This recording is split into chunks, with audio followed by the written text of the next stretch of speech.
Mkuu wa wilaya ya Dodoma mjini Alhaji Shikimweri amewataka baraza la madiwani la kupitisha sheria ndogo za halmashauri ya jiji la Dodoma kuwashirikisha wadau mbalimbali ikiwemo madereva pamoja na wananchi kuhusiana na sheria ndogo za jiji hilo.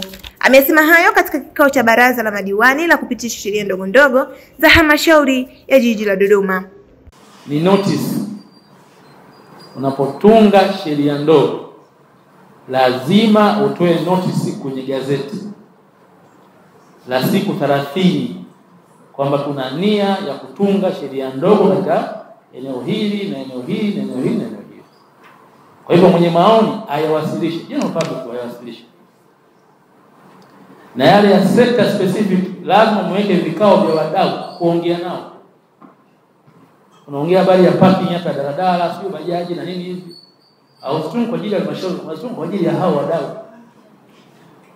Na mimi nasema Mwenyezi Mungu alipushe baadhi yenu pia ni wadau.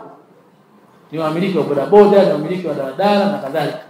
Maoni yao yako wapi?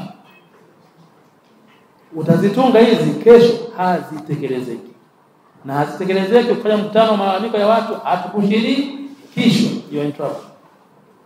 Kwa hiyo kama ulishirikishwa vema, lakini mimi sijaona kiambatisho kitangazwa kwenye gazeti, sijaona muktasari hapa wa wadau hao, kwa baadhi wengine wanasema kwamba walishirikishwa.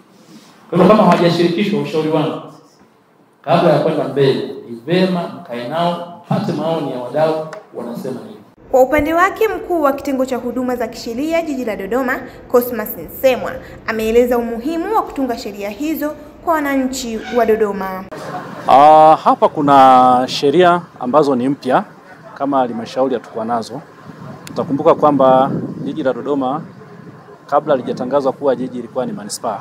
Kwa hiyo kuna kipindi tulikuwa bado tunatumia sheria za manispaa. Kwa hiyo kuna sheria kama 3 hatukuwa nazo, kwa hiyo tumezitengeneza sheria mpya.